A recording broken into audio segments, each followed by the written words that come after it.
Welcome to టీ10. Modi గారు గుజరాత్ ముఖ్యమంత్రిగా 12 ఏళ్ళు ఉన్నాడు. ఆ తర్వాత 2014 నుంచి మన దేశ ప్రధానిగా రెండవసారి అత్యధిక మెజార్టీతో ఆయన ప్రధానిగా వచ్చాడు. మూడవసారి మెజార్టీ రాకపోయినా ఎన్డీఏ కూటమికి ప్రధానిగా ఎన్నుకోవడం జరిగింది. ఆయన మన దేశానికి ప్రధానమంత్రిగా అయిన తర్వాత అత్యంత ధైర్యవంతుడు, అపార దేశభక్తుడు, అదేవిధంగా దేశం కోసం ఎంతకైనా తెగించి నిర్ణయాలు తీసుకునే ధైర్యవంతుడు అనే పేరు కూడా ఉంది. విశ్వగురువుగా కూడా ప్రచారంలో ఉంది.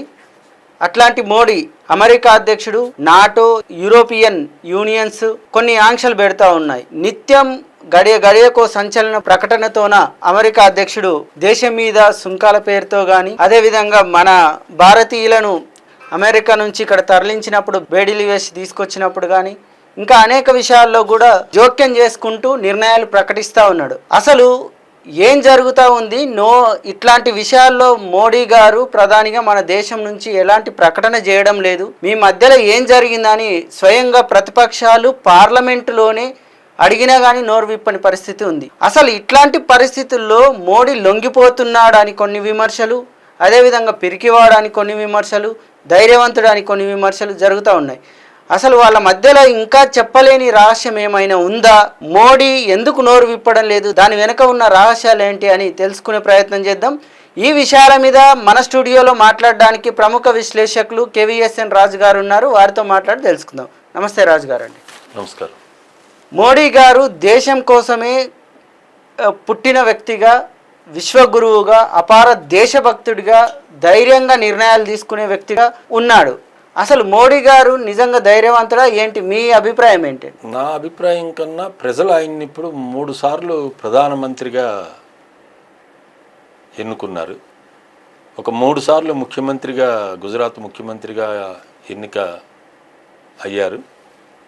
అందువలన మోడీ ఒక మంచి పరిపాలనా దక్షుడు, మంచిగా పరిపాలన చేస్తున్నారు, ప్రజలకు అన్నీ చేస్తున్నారు అనే భ్రమలు బాగా కల్పించారు. భ్రమలేంటి అని అంటే ఆయన ఎన్నిక అవడమే ఇది. కానీ ప్రజలు కొన్ని భ్రమలతో, అపోహలతో ప్రజలు ఆయన్ని గెలిపించారని చెప్పినారు. అందువలన మీకు నిజంగా ఆయన ప్రజలకే సేవ చేసుంటే,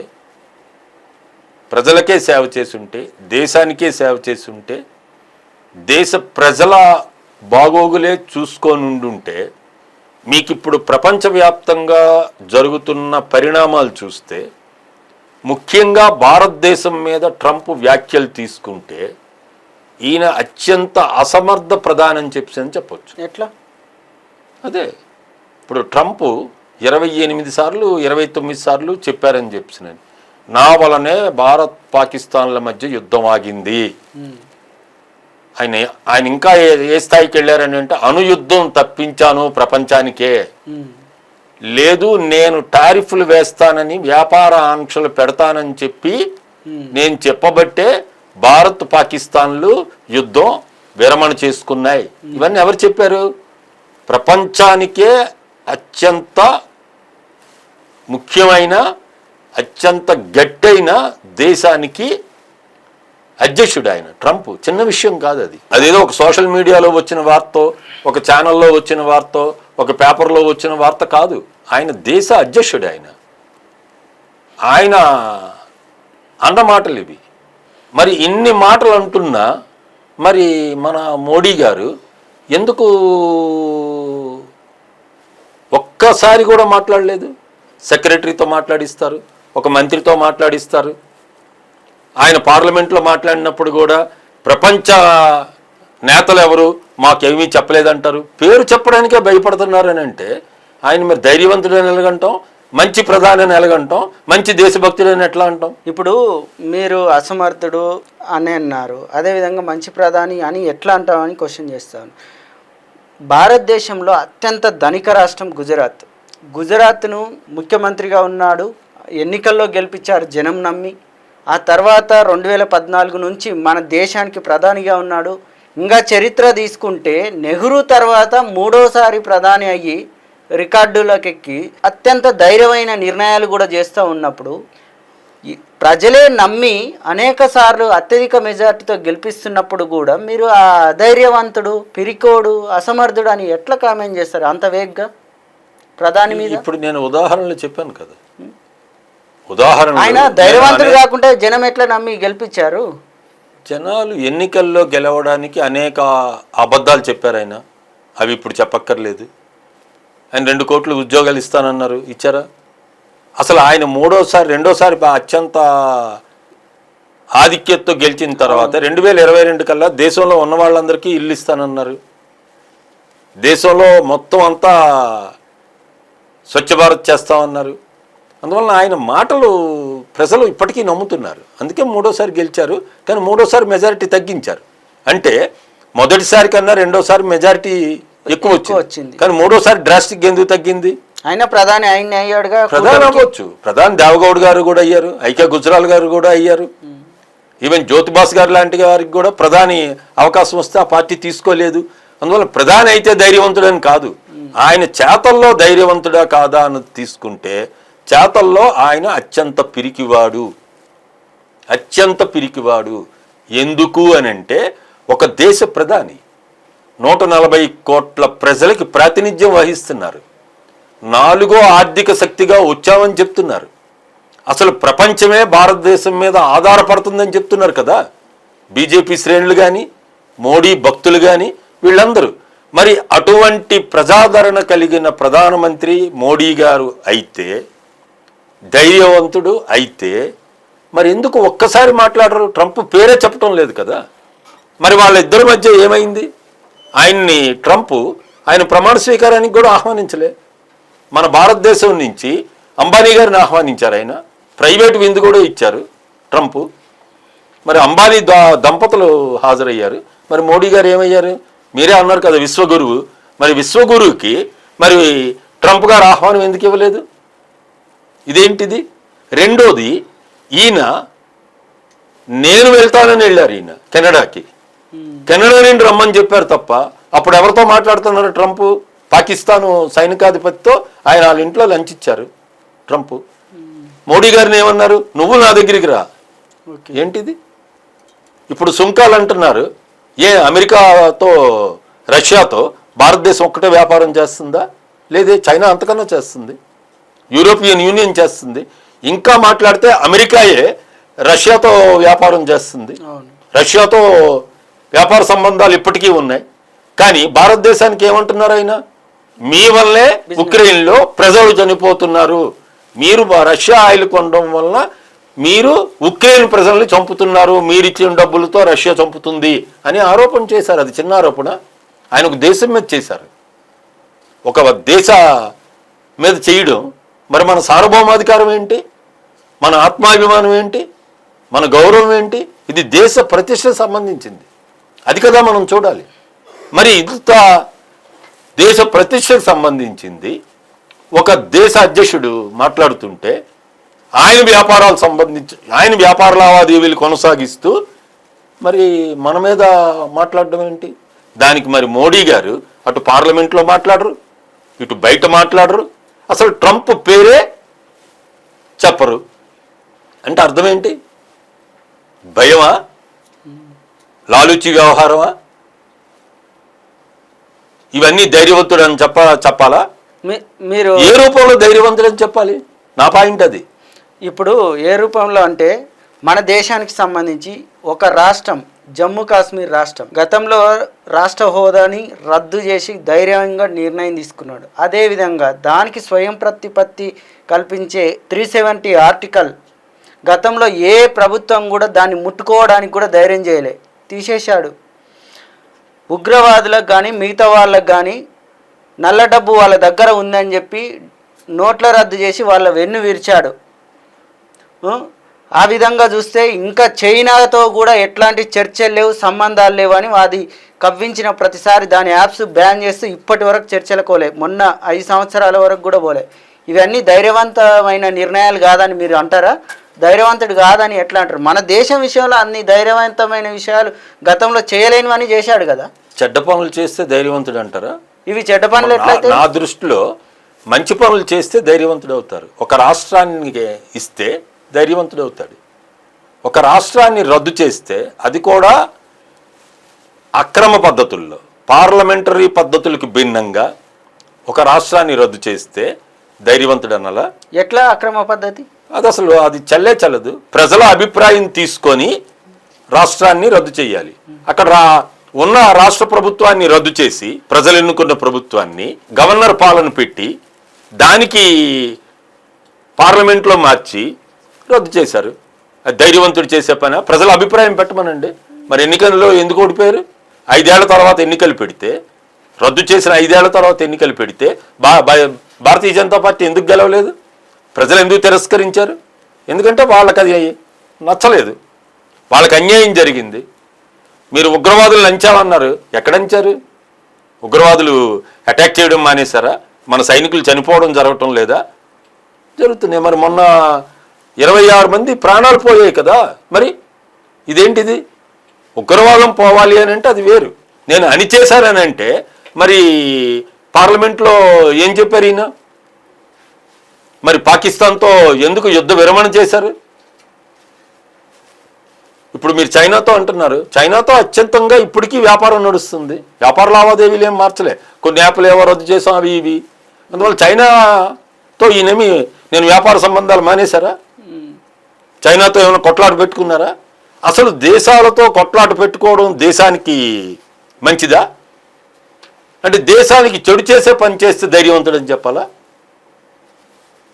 ఇప్పుడు పాకిస్తాన్తో గొడవ చర్చల ద్వారా తేల్చుకోవాలి, కానీ గొడవ యుద్ధాల ద్వారా తేల్చుకుంటామా? అందుకే కదా ఆపేసి చర్చలు. మరి యుద్ధం ఎందుకు చేశారు? యుద్ధం ఎందుకు ఆపేశారు? అప్పుడు దేశం అంతా వచ్చిన ఈసారి పాకిస్తాన్ తేల్చేయాలి అని కదా. మరి ఎందుకు తేల్చేయలేదు? అసలు ఇంకా మీకు తెలియదేమో, మోడీ గారు అసలు ఆయన టూర్లో కూడా లేకుండా పాకిస్తాన్ వెళ్ళొచ్చారు ఆయన. మరి అది మర్చిపోతామా మనం? అంటే నీకు వ్యక్తిగతమా ఇది? దేశమా? అసలు ఏ దేశంతోనైనా భారతదేశం సంప్రదింపుల ద్వారా, చర్చల ద్వారా గొడవలు లేకుండా, యుద్ధాలు లేకుండా సమస్యలను పరిష్కరించుకోవాలన్నది భారతీయుల పద్ధతి. దానికి భిన్నం. అందువల్ల దానికి భిన్నం వాటిని మంచి ధైర్యవంతుడని చెప్పాలా? అట్లా అంటే వాళ్ళు మీదకి వచ్చి చంపిపోతున్నా కానీ మీరు శాంతి అని చర్చలు చేయమంటారా? వాళ్ళకేం బుద్ధి చెప్పాల్సిన అక్కర్లేదా? మరి ఎందుకు బుద్ధి చెప్పడం మానేసి ఆపేశారు? అవును, కాలబేరానికి వచ్చింది కాబట్టి చర్చలు జరిపారు. ఎవరు మాట్లాడారు?